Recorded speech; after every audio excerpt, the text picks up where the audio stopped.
Does discipline ever fail you? Does discipline ever fail you? No. Actually, discipline does not fail me. I fail discipline. That's what happens on days where I veer off the path and onto the slippery slope of weakness. It isn't discipline's fault. It's my fault. I'm the one that's being weak.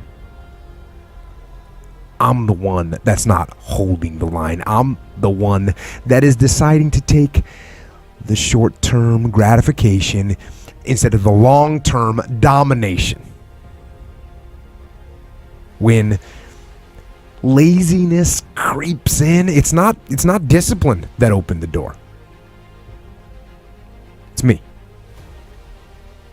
It's me rationalizing and explaining and justifying that laziness.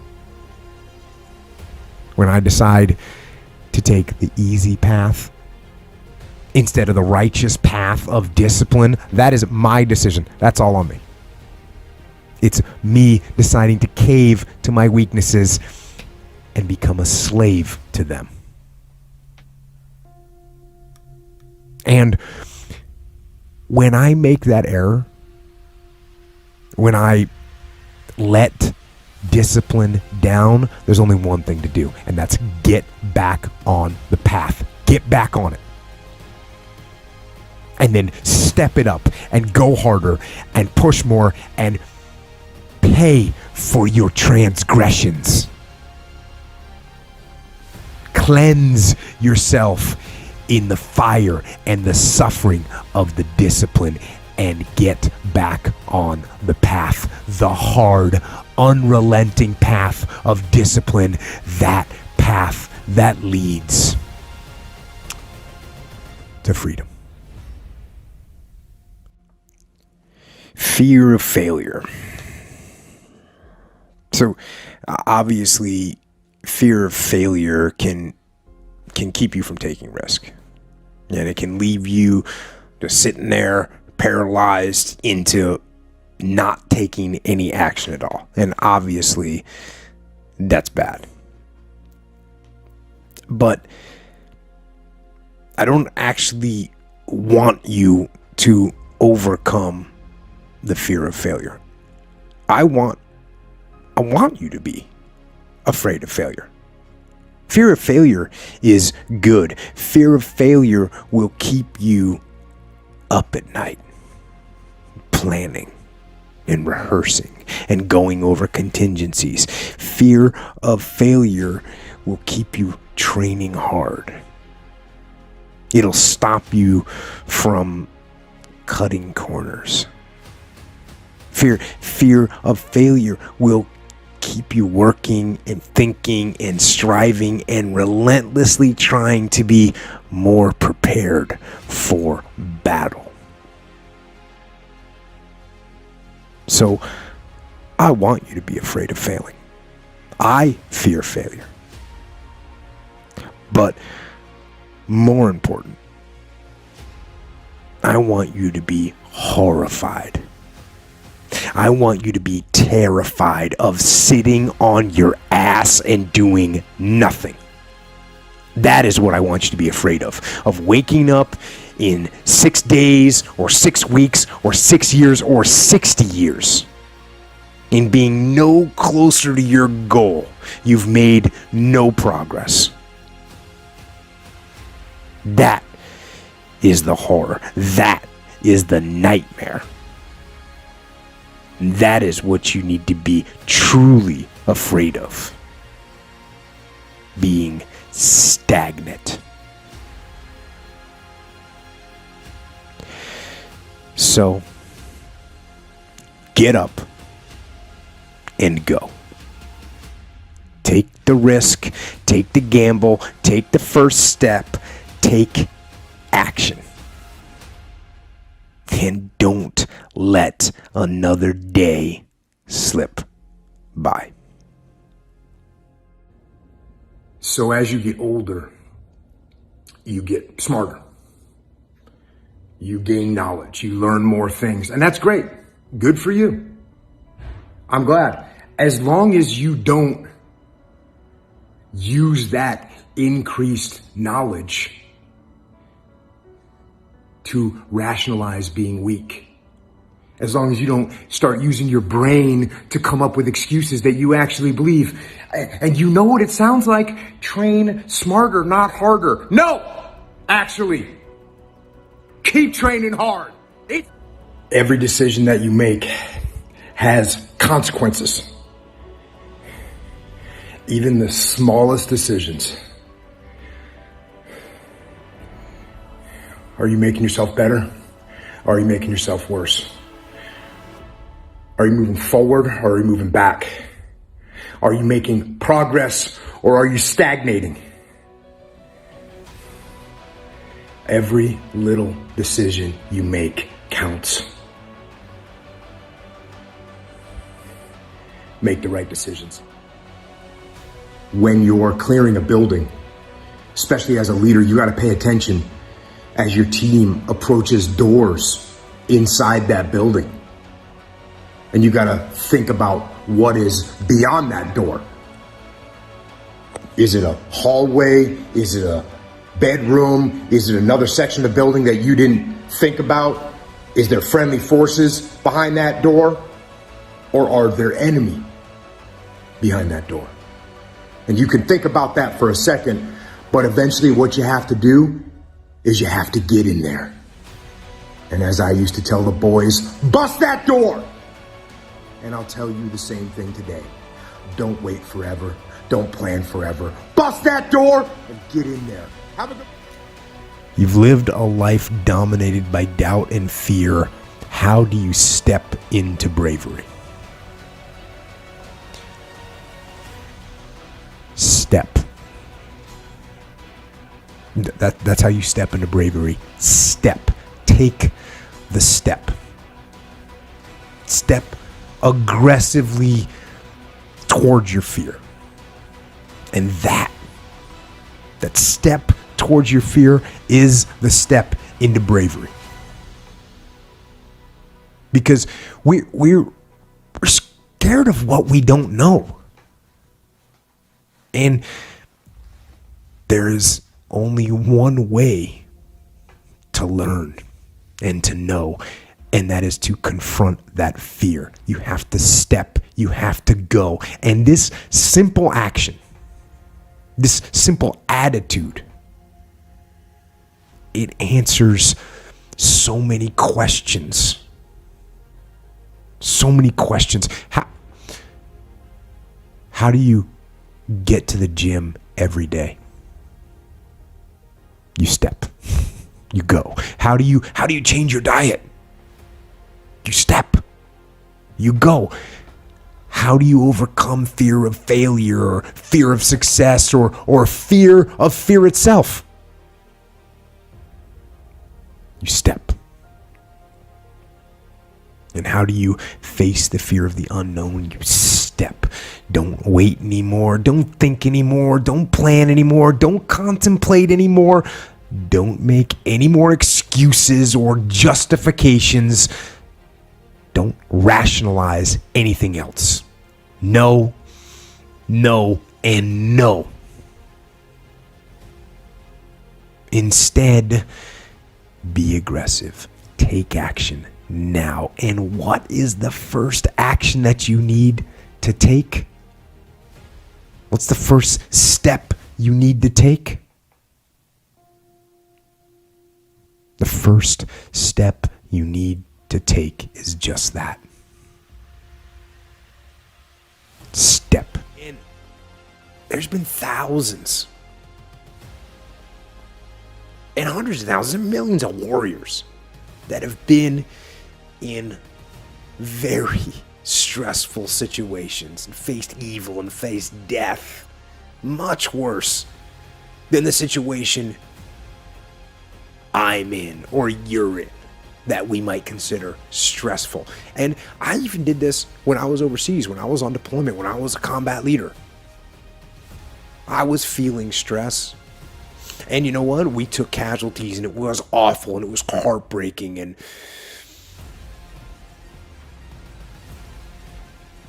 but there were other soldiers and warriors throughout time that have been in much worse situations. And all those horrible situations, they prove really that humans can withstand almost unimaginable stress.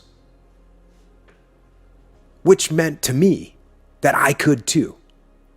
And you can. And the first step for me is doing that, taking that look to gain some perspective. And then in order to gain perspective, you got to do something that we already talked about. You've got to detach. You've got to detach from the problems or the stress that you're experiencing so that you can get that perspective of them. Now, there's a couple different types of stress. Now, if it's something that you can control that's causing you stress, well, why aren't you getting control of it? Generally, it's a lack of discipline. So you gotta have the discipline to grab control and make it happen. And when I say you need discipline for that, what that means is these stresses that you're avoiding, they're not gonna go away if you avoid them. So take the discipline to face the stressful situation. Get ahead of it. Don't be afraid of it. So when it comes to stress, don't fight it. Turn it on itself and use it. Use it. Use it to make yourself sharper and more alert. And use it to make yourself think more and learn more and get better. And use that stress as a catalyst to make yourself better. I don't really like those words. Self-help or self-management or self-improvement. I don't really like what those words have come to mean these days. Because there's a lot of people out there that are constantly trying to improve themselves by looking for the one change. The one change, right? The one change in their life that's going to make their dreams come true. And even worse, on top of that, there's a lot of people out there, a lot of self-help gurus and these hyperactive motivational speakers and these other self-appointed modern Zen yoga warriors that they're trying to sell the one thing. They're trying to sell the 9 steps or the enlightened path that's going to allow you to unlock all of your human potential and fulfill the dreams so you can live the life that you've always wanted to live. Now, I'm no guru. And I definitely don't claim to be. I'm just a man. But I will tell you this. It isn't one thing. And it isn't 10 things. And it isn't 100 things. It isn't a quick path. And there are no shortcuts. Meditation won't get you there, and neither will a miracle drug or an organic supplement or some superfood. Getting better isn't a hack or a trick or a one change that you need to make. Getting better is a campaign. It's a campaign. It's a daily, a weekly, it's an hourly fight. An incessant fight that doesn't stop against weakness and against temptation and against laziness. It's a campaign of discipline. It's a campaign of hard work and dedication. It's waking up early and going to bed late and grinding out every second in between. Every single day. So, you want to get better? You want to self-improve? Stop looking for a shortcut and go find your alarm clock and find your discipline and find your guts and your passion and your drive and find your will. And then you will find your freedom. You know, common question that I get asked is, what would you tell your 20-year-old self? In other words, if you could go back in time and you could talk to your 20-year-old self, what advice would you give to that 20-year-old Jocko? And, you know, honestly, I think to myself, it doesn't matter. It doesn't matter. I can't go back in time. I can't change what I did when I was 20 years old. What I'm actually thinking to myself is, what do you tell yourself today? What do you tell yourself today to get you on the path? And we get very caught up in instant gratification. We want results now. We want the shortcut to the winner's podium. And sometimes, you know, when we don't get that short-term glory that we want, we lose track of those long-term goals. And you look up in 6 weeks or in 6 months or in 6 years, and you've made no progress. None. You never moved. You might even be further from your goal than you were. Why? Why did you let that happen? It's because you lost sight of that long-term goal. And at some point, after you lose sight of that goal and years have gone by, you think to yourself, maybe I can't. Maybe I can't do it. And so you give up. You let it fade. And you settle. You settle for mediocrity. You settle for average. You settle for, oh well. But no. Don't do that. Embed that long-term goal in your mind. Burn it into your soul.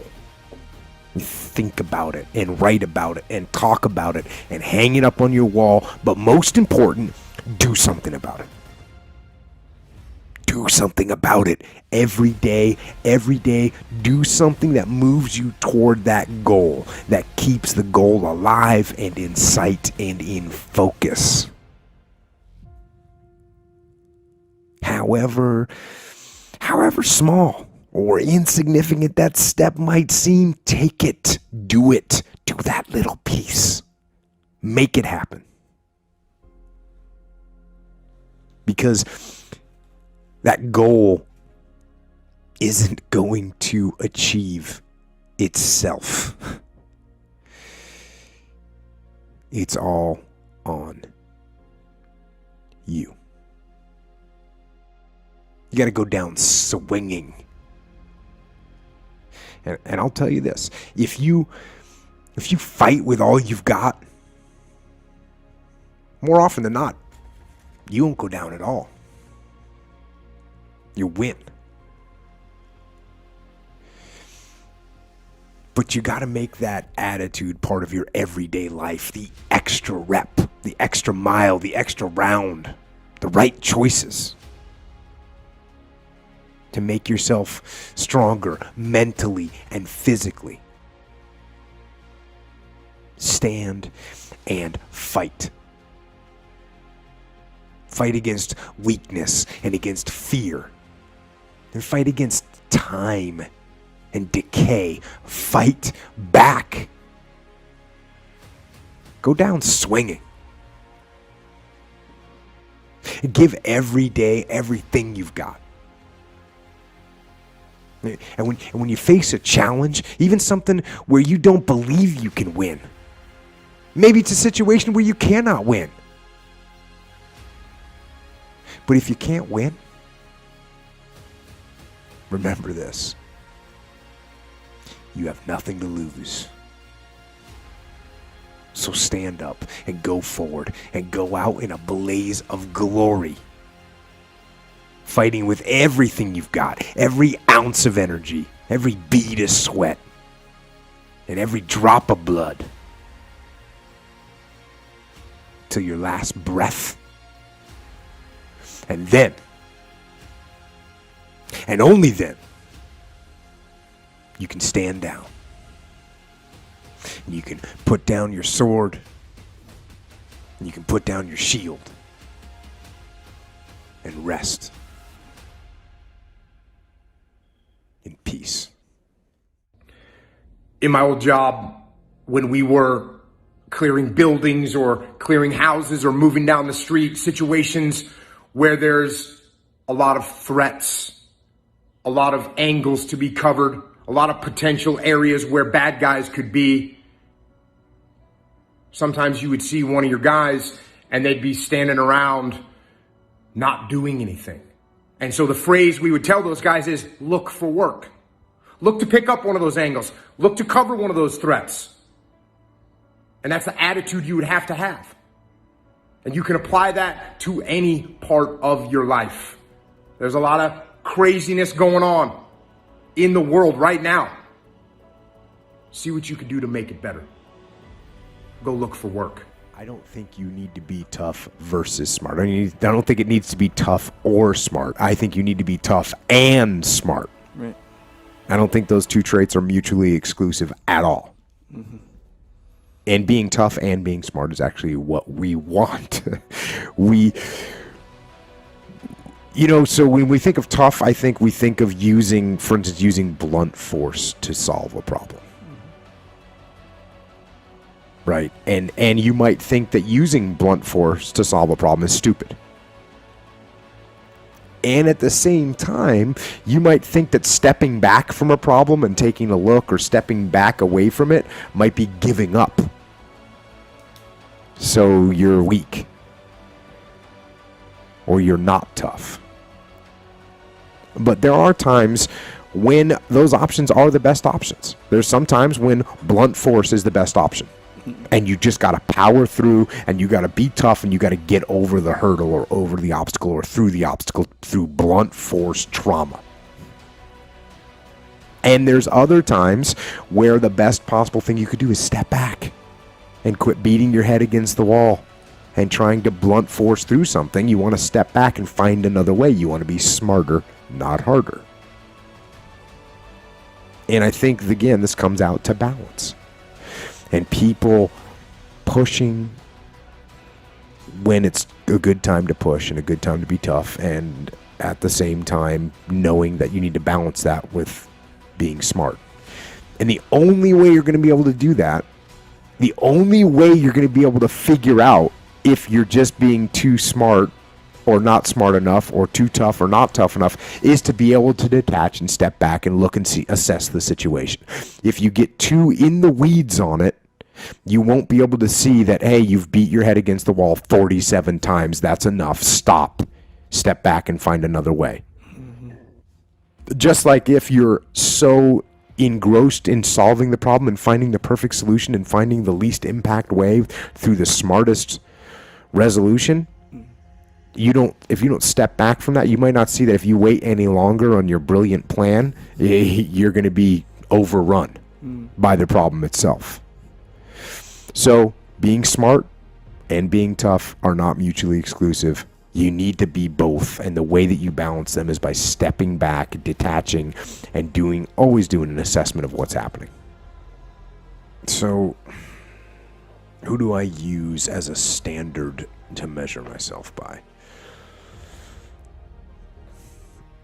It's really everyone and no one. Because there's people in the world that have skills and strength and talent that I will never have. I won't. I mean, some of these notions that you can be whatever you want to be as long as you want it bad enough, those are not true. They're fairy tales. We all have limitations. And I don't have the right genes to be an Olympic weightlifting champion. I don't have the right genetics to be an Olympic champion sprinter or a gymnast or whatever sport you want to name. Now, sure, if I trained my whole life, perhaps I could have achieved some high level in those sports, but I can tell you I do not have the DNA to be the best in the world in those categories. So, what does that mean? Does that mean that I give up? Does that mean that I quit? Of course not. Not at all. It means that I'm going to try to be the best that I can be. The strongest, the fastest, the smartest. The smartest human that I can become. That's what I'm going to go for. And I will compare myself to others and look at them and see what they're doing, and I'll say that it is possible. How close can I get to that greatness? How close can I get to that glory? But the reality is that my glory, it doesn't happen in front of a crowd. It doesn't happen in a stadium. It doesn't happen on a stage. There's no medals handed out. My glory happens in the darkness of the early morning, in solitude, alone, where I try. And I try, and I try again to be everything that I possibly can be. The best that I possibly can be. Better than I was yesterday. And better than other people thought I could be. Faster and stronger and smarter, and with one victory that no one can ever take away from me. A victory that is earned every single day. A victory of determination and will and discipline. And a victory that is achieved because I will not stop. Do I ever feel like Sisyphus? Yeah. Of course I do. I mean, I do. And I'll tell you, I've thought about this, and I've been waiting for people to start saying, like, oh, you put another picture of the sweat and of a squat rack? Really? But I don't know if they understand. I've been getting on that squat rack and grinding it out for 25 years. And I'm not bored with it yet. And it might seem like that's an unwinnable battle. But really, to me, it's not about winning. It's the battle itself. It's the struggle. It's the daily test. That's what life's about. Not just physically, but mentally. Getting that rock to the top of the mountain, that's not what my goal is. My goal actually is pushing the rock. Because pushing the rock That pushes me. That makes me tougher. That makes me harder, mentally and physically. It gives me much more than I give it. I want to struggle. I want to grind and claw and scratch, and I want to dig in, and I want to push. And I don't want it to end. If I ever got the rock to the top of the mountain and it stayed there, I'd push it back down myself. I don't want to rest, and I don't want to coast, and I don't want to reach a point in my life where I say, that's it. I've done enough. I'm not going to give anymore. I'm not going to push anymore.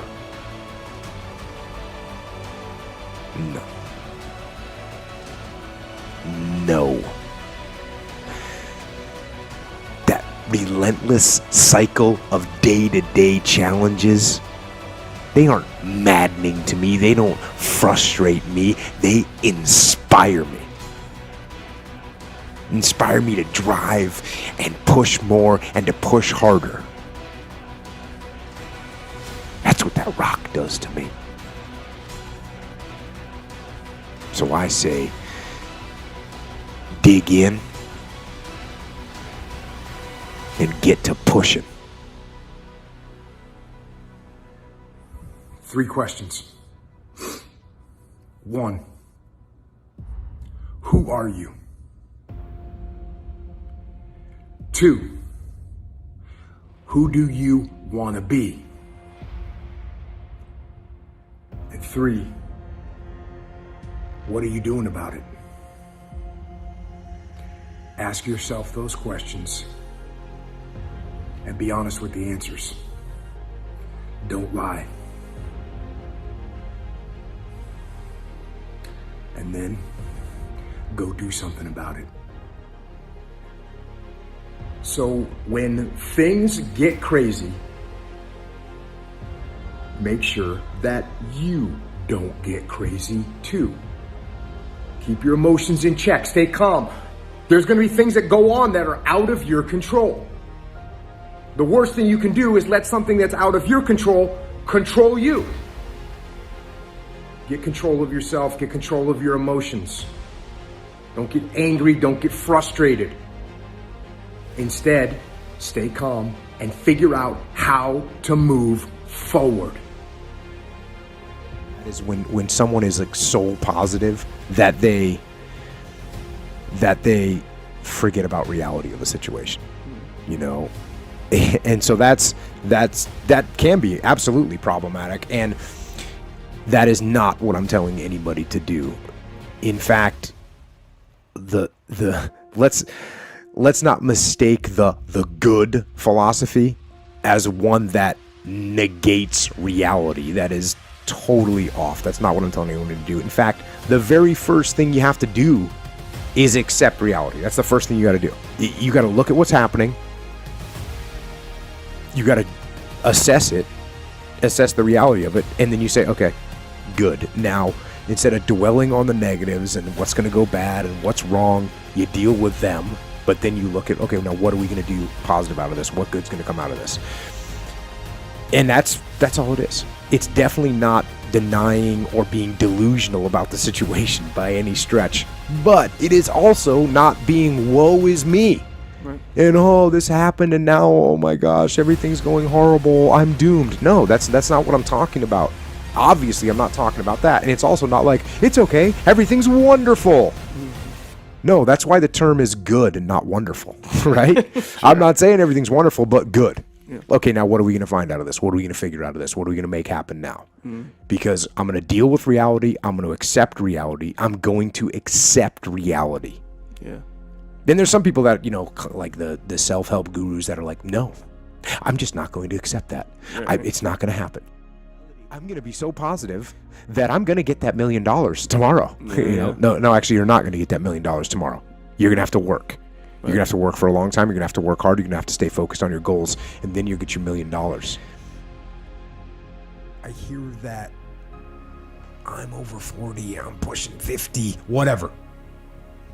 Bring it. Back off, negative. Not happening. In fact, I'm stepping it up. I'm training harder, eating cleaner. I'm training more. I'm learning and reading and studying more now than I ever have in my whole life. Do I get dinged up? Of course I do. There take some injuries? Yeah. You know what? No factor. No factor. Deal with them. Because you know what? You know what I hear? I hear the clock ticking. That's what I hear. And the end is nigh. And time waits for no man. And you young guns out there, 18 years old, 20 years old, 24 years old, listen. Life goes by, and it goes by quick. Don't waste those years. Don't waste them. Live them. Now, I know. I know that you don't think you're going to live to be 30, much less 40, but you are and you will. And the earlier you get in the game and get on track, the better life you're going to have. Healthier, wealthier, stronger, smarter, better. Better. And if you're an old man like me and you haven't gotten on track yet, get on track. Get on it now. Everyone listening to this, here's the deal. No complacency. No complacency. No backing off. No slack whatsoever. Fight. Fight that ticking clock with everything you got. So, like the end of a hard day, you can put your head down with ease. Satisfied that you've given your best. In my old job, it was always good when the leader, the platoon leader, the task unit commander didn't need to say anything. Didn't need to give directions. Instead, people would just make things happen. The fire team leaders would make things happen. The frontline shooters would just execute on things. That's optimal. It's optimal for a platoon. It's optimal for a team. It's also optimal for you. You shouldn't have to figure out how to explain to yourself what you need to do. You should just go make things happen. You should just go execute. Is the ability to switch on and off a personal feature, or is it a trained skill? What causes that switch to flip? The overdrive, the beast mode, the full-on destroyer that will not stop. I think it's actually, it is something that's learned, I think. And I think it's a hard lesson. I don't think everyone gets it. I think some people go through life without ever getting it. And I'll tell you, it's an important lesson. It's a critical lesson. It's a thing that allows you to go the extra distance, to dig just a little bit deeper and push a little harder, and get after it. And like many other things in life, there's a dichotomy, because it actually takes, in my opinion, two opposing forces to bring it to life. It takes both emotion and logic for you to reach your maximum potential, to really give everything you have and go beyond your limits. Because both emotion and logic, they're going to reach their limitations. And when one fails, you need to rely on the other one. So when it doesn't make sense, logical sense to go on, that's when you got to use your emotion. That's when you got to use that anger, that frustration, that fear to push yourself harder. To push yourself to say, I don't stop.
Let's